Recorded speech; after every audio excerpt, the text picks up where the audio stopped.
आप और हम समय में यात्रा कर सकते हैं, वो भी आइंस्टाइन के बताए गए इन 2 तरीकों के साथ, जिनके जरिए शायद पहले भी हमारी इस दुनिया में कई समय यात्री यानी टाइम ट्रैवलर्स आ चुके हैं। 28 जून 2009 की वो रात जब लंदन में एक वर्म होल खुलता है, जी हाँ वही जिससे समय यात्रा की जा सकती है। इस वर्म होल से निकलता है एक समय यात्री जो आया है स्टीफन हॉकिंग के पास, क्योंकि सर स्टीफन हॉकिंग ने खुद उसे एक टाइम ट्रैवलर्स की पार्टी में इनवाइट किया था, जिसका आइडिया उन्हें खुद आइंस्टाइन ने दिया था। और असल में ये इनविटेशन दुनिया के हर उस इंसान के लिए था जो समय में पीछे यात्रा कर सकता है। पर सवाल ये है कि आखिर स्टीफन हॉकिंग ने ये टाइम ट्रैवल पार्टी रखी क्यों, और क्या उस पार्टी में कोई टाइम ट्रैवलर सच में आया था, और आइंस्टाइन ने वो कौन से तरीके बताए थे जिनके जरिए कोई इंसान समय यात्रा कर सकता है। सो हेलो गाइस, मैं हूं कौशिक और चलिए शुरू करते हैं एक और नए एपिसोड को।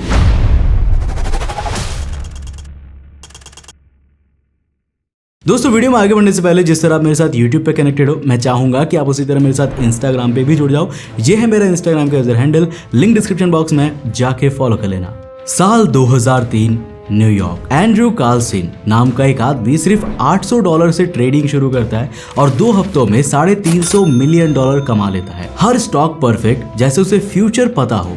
जब एजेंसीज को उसके बारे में पता चला तो उसे तुरंत गिरफ्तार कर लिया गया, लेकिन वो घबराया नहीं, जैसे उसे पहले से ही मालूम था कि ये भी होने वाला है। इन्वेस्टिगेशन में उसे पूछा गया कि तुम ये कैसे कर पाए, तुम्हारी हर ट्रेड इतनी एक्यूरेट कैसे थी। इस सवाल पर वो आदमी मुस्कुराया और बोला, मैं साल 2256 से आया हूँ और मैं ये जानता था कि फ्यूचर में क्या होने वाला है और अभी भी जानता हूँ कि आगे क्या होगा। अब वहाँ मौजूद लोग उसके बातों पर हंसने लगे, पर वो कहता है कि मैं तुम्हें कई ऐसी बातें बताऊंगा जो भविष्य में सच होंगी।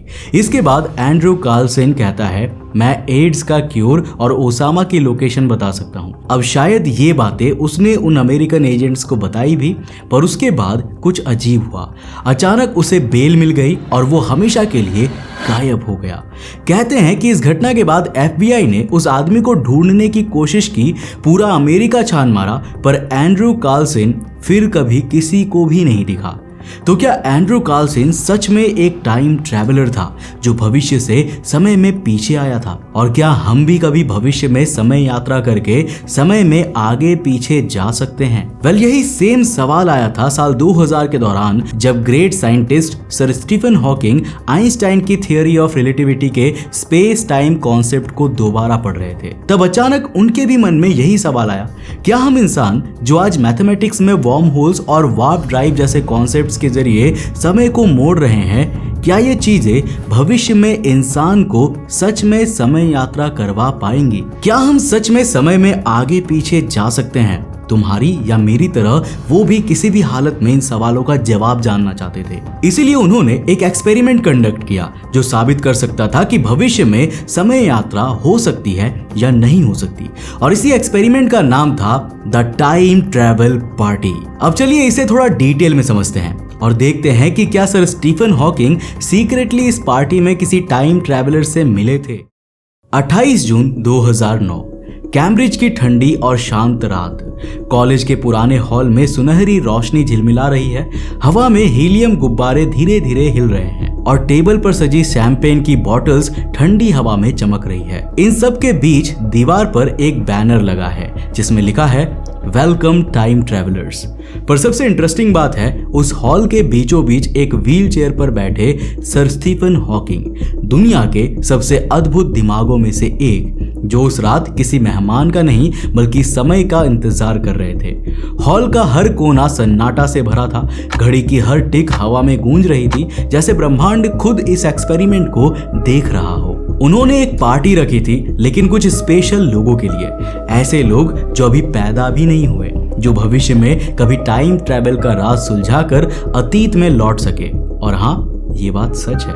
28 जून 2009 में स्टीफन हॉकिंग द्वारा किया गया यह एक्सपेरिमेंट एक साइंटिफिक टेस्ट था जो साबित कर सकता था कि समय में पीछे जाना पॉसिबल है या नहीं। उनके पास इस पार्टी के इनविटेशन पहले से रेडी थे, लेकिन उन्होंने उन्हें भेजा नहीं था। उन्होंने डिसाइड किया था कि ये इनविटेशंस अगले दिन भेजे जाएंगे, तब जब पार्टी खत्म हो चुकी होगी। मतलब जो कोई भी इन इनविटेशंस को देखेगा, उनके पास इस पार्टी में आने का एक ही तरीका होगा, भविष्य से अतीत में लौटने का। तो क्या कोई time traveller sir Stephen Hawking के इस पार्टी में आया? और सर स्टीफन हॉकिंग के इस टाइम ट्रैवल एक्सपेरिमेंट से विज्ञान ने क्या सीखा? क्या हम भविष्य में कभी समय में यात्रा कर पाएंगे?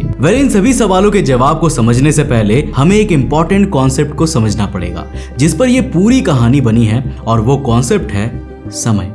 हर इंसान के जीवन में समय धीरे धीरे गुजरता है, एक सेकंड, फिर दूसरा, फिर तीसरा, लेकिन विज्ञान के नजरिए में ये बहाव उतना सीधा नहीं है जितना हम सोचते हैं। समय कोई नदी नहीं है जो सबके लिए एक ही दिशा में बहे। ये कुछ ऐसा है जो हमारी स्पीड, हमारे लोकेशन और हमारे आसपास के ग्रेविटी के हिसाब से बदलता रहता है। यही वो राज था जिसे सर एल्बर्ट आइंस्टाइन ने 100 साल पहले समझा था। और हाँ, एल्बर्ट आइंस्टाइन की थियरीज के मुताबिक समय यात्रा करना पॉसिबल है, लेकिन हमारे इस 4 डायमेंशनल ब्रह्मांड में केवल 2 चीजें हैं जिनसे समय के बहाव को कंट्रोल किया जा सकता है। चलिए पहले तरीके को समझते हैं। आइंस्टाइन ने बताया कि हमारा ब्रह्मांड सिर्फ 3 डायमेंशंस में नहीं बंधा, बल्कि इसमें लंबाई, चौड़ाई और ऊंचाई के साथ एक चौथी डायमेंशन भी है, और वो डायमेंशन है समय।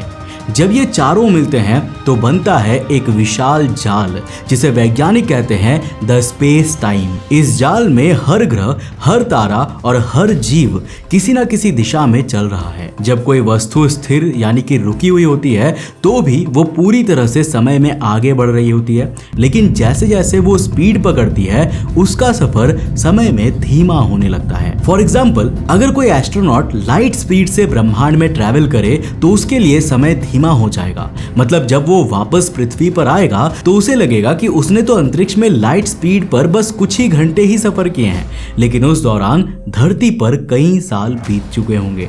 इस इफेक्ट को वैज्ञानिक कहते हैं टाइम डायलेशन। और हाँ, ये प्रूवन साइंस है जिसके जरिए टाइम ट्रैवल एक्चुअली में पॉसिबल है। जैसे साल 2015 में अमेरिकन एस्ट्रोनॉट स्कॉट केली 1 साल के लिए इंटरनेशनल स्पेस स्टेशन में गए थे। उस दौरान उनका जुड़वा भाई मार्क धरती पर ही रहा। इसीलिए जब स्कॉट वापस लौटे और वैज्ञानिकों ने दोनों भाइयों के शरीर का कंपैरिजन किया तो उन्होंने पाया कि दोनों के शरीर और सेल्स में एक छोटा सा अंतर था, और वो अंतर समय का था। स्कॉट असल में अपने भाई से कुछ माइक्रो सेकेंड्स कम उम्र का हो गया था, मतलब वो फ्यूचर में थोड़ा आगे निकल गया था। ये फर्क बहुत ही नेग्लिजिबल था, लेकिन इतना बड़ा था कि इसने साबित कर दिया कि समय का बहाव सबके लिए एक जैसा नहीं होता। अब कल्पना करिए कि अगर कोई एस्ट्रोनॉट ऐसे स्पेसक्राफ्ट में बैठा हो जो लाइट की स्पीड से उड़ रहा है। ऐसे में अगर वो एस्ट्रोनॉट 1 साल तक लाइट स्पीड पर ही अंतरिक्ष में ट्रैवल करे तो जब वो अपना सफर पूरा करके धरती पर लौटेगा तब धरती पर 1000 साल बीत चुके होंगे, जबकि उसके लिए सिर्फ 1 साल ही बीता होगा। यही है समय का सबसे रोमांचक और डरावना चेहरा, फ्यूचर की यात्रा। इन शॉर्ट कहे तो आइंस्टाइन ने हमें एक ऐसा तरीका बताया जिससे फ्यूचर में टाइम ट्रैवल के लिए यूज किया जा सकता है। लेकिन लाइट स्पीड ही इकलौती चीज नहीं है जो स्पेस टाइम की टाइम डायमेंशन को मैनिपुलेट कर सकती है, बल्कि ब्रह्मांड में एक और ऐसी शक्ति है जिससे हम टाइम ट्रैवल कर सकते हैं, और वो शक्ति है ग्रेविटी। जी हाँ, वही ग्रेविटी जिसके कारण पृथ्वी सूरज के चक्कर लगाती है और हम पृथ्वी से जुड़े हुए हैं। देखो, आइंस्टाइन का कहना था कि ग्रेविटी भी टाइम डायमेंशन को मैनिपुलेट करती है और इसके जरिए भी समय को स्लो या फास्ट किया जा सकता है। फॉर एग्जाम्पल, जब कोई वस्तु बहुत भारी होता है जैसे कोई प्लैनेट या ब्लैक होल, तो वो अपने आसपास के स्पेस टाइम को मोड़ देती है। उस मोड़ में समय खुद झुक जाता है। मतलब अगर आप किसी बड़े ग्रह या ब्लैक होल के पास खड़े हो तो आपके लिए समय धीरे चलेगा। इसी वजह से जो व्यक्ति ब्लैक होल के किनारे खड़ा है वो दूर किसी प्लैनेट पर खड़े व्यक्ति के मुकाबले में धीरे बूढ़ा होगा। आसान लग रहा है ना? बस ब्लैक होल के पास जाओ और समय को अपने लिए धीमा करके भविष्य में पहुंच जाओ। पर रियलिटी में समय और ग्रेविटी का ये रिश्ता हमारी समझ से कहीं ज्यादा कॉम्प्लेक्स है। लेकिन इसकी खूबसूरती ये है कि इसमें कोई जादू नहीं है, सिर्फ फिजिक्स के नियम हैं। आइंस्टाइन की ये खोज इतनी शक्तिशाली थी कि इसने पूरी मानव सभ्यता की सोच बदल दी। अब समय कोई घड़ी की सुई नहीं रहा, बल्कि ब्रह्मांड का एक लचीला डायमेंशन बन गया। यानी सिंपल शब्दों में लाइट स्पीड और ग्रेविटी से कंट्रोल किया जा सकता था। जहां तक कि आइंस्टाइन का कहना था कि स्पेस टाइम के इस जाल में कई ऐसे टनल्स छुपी होती हैं जिन्हें लाइट स्पीड, एनर्जी और ग्रेविटी से खोला जा सकता है, और ये टनल्स समय के एक हिस्से को दूसरे से जोड़ती है, जो हमें फ्यूचर या पास्ट कहीं पर भी ट्रैवल करवा सकती है। इस कनेक्शन को नाम दिया गया था वर्म होल, जिसका मतलब ये हुआ कि आइंस्टाइन ने 20वीं सदी में ही हमें टाइम मशीन बनाने का फंडामेंटल कॉन्सेप्ट दे दिया था, जिसे समझकर और उसे यूज करके भविष्य में टाइम मशीन बनाई जा सकती थी। और यही सोच थी सर स्टीफन हॉकिंग की। आइंस्टाइन की थियोरीज पढ़ने के बाद उन्हें लगने लगा था कि अगर अब नहीं तो कभी ना कभी तो भविष्य में हम इंसान टाइम मशीन बनाकर टाइम ट्रैवल करना शुरू कर देंगे, और इसीलिए उन्होंने ये पूरा time travel party experiment conduct किया उन टाइम ट्रैवलर्स से मिलने के लिए जो भविष्य से टाइम ट्रैवल करके आ सकते थे। तो दोस्तों, अब आते हैं अपने सबसे बड़े सवाल पर। क्या हुआ स्टीफन हॉकिंग के इस एक्सपेरिमेंट का? क्या वो अपनी पार्टी में किसी टाइम ट्रैवलर से मिले? तो दोस्तों, अब चलते हैं 28 जून 2009 की उस रात पर, जब स्टीफन हॉकिंग अपनी पार्टी में टाइम ट्रैवलर्स का इंतजार कर रहे थे। समय बीतता गया, घड़ी की सुइयां धीरे धीरे आगे बढ़ रही थी, बाहर हल्की हवा चल रही थी, अंदर मोमबत्तियां धीरे धीरे पिघल रही थी। टेबल पर रखी शैंपेन की ठंडक अब फीकी पड़ने लगी थी। हॉकिंग की नजरें दरवाजे पर टिकी हुई थी, जैसे हर गुजरते मिनट के साथ उनकी उम्मीद थोड़ी थोड़ी करके दूर जा रही हो। कुछ घंटे बीते और सब कुछ वैसा ही रहा, शांत, स्थिर और रहस्यमय। और फाइनली पूरी रात खत्म हो गई, कोई नहीं आया। लेकिन इससे निराश होने के बजाय अब स्टीफन हॉकिंग और खुश थे, क्योंकि उन्होंने समय के सबसे बड़े रहस्य को इस एक्सपेरिमेंट से सुलझा लिया था, जिसे आइंस्टाइन भी पूरी तरह समझ नहीं पाए थे। और वो चीज थी टाइम और यूनिवर्स का कनेक्टेड नेचर, जो एक दूसरे की रियलिटी यानी वास्तविकता को टूटने से बचाता है। सर स्टीफन हॉकिंग ने इस रहस्य को एक नाम दिया, क्रोनोलॉजी प्रोटेक्शन कंजेक्चर, यानी समय की सुरक्षा का सिद्धांत। इसका मतलब था कि भले ही गणित हमें समय में पीछे जाने की अनुमति दे, लेकिन प्रकृति यानी ब्रह्मांड खुद ऐसा कभी होने नहीं देता। पर आखिर ब्रह्मांड हमें समय में ट्रैवल करने से कैसे और क्यों रोक रहा है? हॉकिंग का मानना था कि अगर कोई व्यक्ति या सभ्यता समय को कंट्रोल करने की कोशिश करेगी तो ब्रह्मांड के अंदर की एनर्जी इतनी अनस्टेबल हो जाएगी कि पूरा यूनिवर्सल रियलिटी स्ट्रक्चर टूट जाएगा। क्योंकि जब कोई वस्तु या जीव ब्रह्मांड में एक पॉइंट से दूसरे पॉइंट तक एक क्लोज टाइम लूप बनाने की कोशिश करता है तो उसके आसपास एनर्जी का दबाव बढ़ने लगता है, और एक समय पर यह दबाव इतना ज्यादा हो जाता है कि वो अपनी ही हवा में खुद को डिस्ट्रॉय कर देता है, जैसे कोई दरवाजा खुलने से पहले ही खुद से सिमट जाए। यही वजह है कि जब भी कोई वैज्ञानिक वर्म होल या टाइम लूप बनाने की कल्पना करते हैं तो उसके इक्वेशंस आखिर में टूट जाते हैं। और हाँ, आइंस्टाइन की थियोरी भी इसी तरफ इशारा करती है कि ब्रह्मांड खुद कभी भी अपने अंदर मौजूद किसी भी ऑब्जेक्ट या लिविंग बीइंग को टाइम ट्रैवल करने नहीं देगा। फॉर एग्जांपल, आइंस्टाइन की जनरल रिलेटिविटी के हिसाब से समय को मोड़ना पॉसिबल है, लेकिन जब इसमें क्वांटम मैकेनिक्स के नियम जोड़े जाते हैं तो पूरा स्ट्रक्चर अनस्टेबल हो जाता है। छोटे छोटे क्वांटम फ्लक्चुएशंस यानी एनर्जी के सूक्ष्म कंपन उस मोड़ को चीर देते हैं। ऐसा लगता है जैसे समय खुद अपने अतीत को बचाने के लिए झटके से दरवाजा बंद कर दे।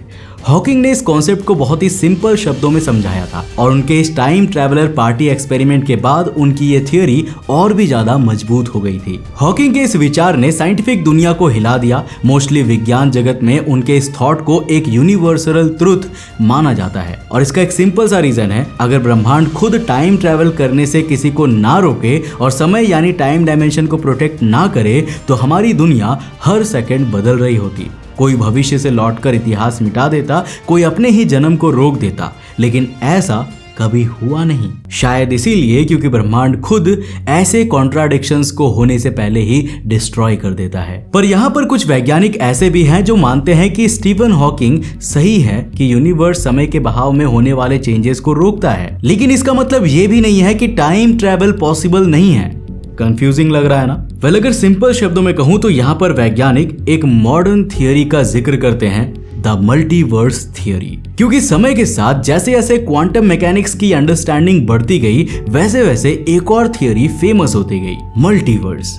हमें इसके होने का प्रूफ अभी तक नहीं मिला, लेकिन ये भी कभी प्रूव नहीं हुआ कि ऐसा पॉसिबल नहीं है। और यहीं पर आज की मॉडर्न फिजिक्स हॉकिंग के नियमों में एक लूप निकालकर टाइम ट्रैवल को पॉसिबल बनाती है। इनका मानना है कि जब हम टाइम में ट्रैवल करके समय में पीछे जाते हैं तो तुरंत ब्रह्मांड एक और रियलिटी का क्रिएशन करता है, जहां होने वाला या हमारे द्वारा समय में किए गए सारे चेंजेस उस नए ब्रह्मांड में होते हैं, ना कि असली ब्रह्मांड में।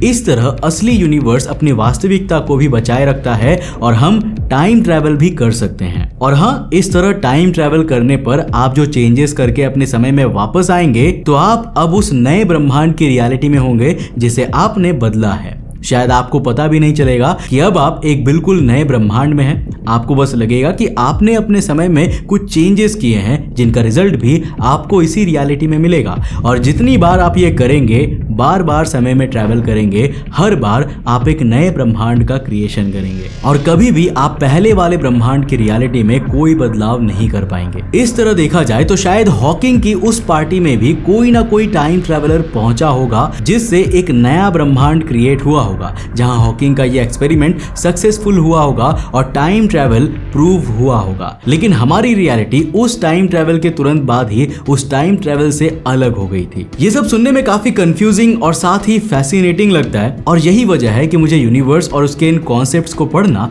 और आपके साथ शेयर करना इतना ज्यादा पसंद है। मैंने आज आपको समय के बहाव और उसके यूनिवर्स की रियलिटी पर होने वाले इफेक्ट्स को जितना हो सके उतना सिंपल करके समझाने की कोशिश की, वो भी बिना किसी मैथमेटिकल फॉर्मूला के। बाकी बेटर अंडरस्टैंडिंग के लिए मैं आपको सजेस्ट करूंगा कि आप इस वीडियो को एक बार फिर से रिपीट पे सुने।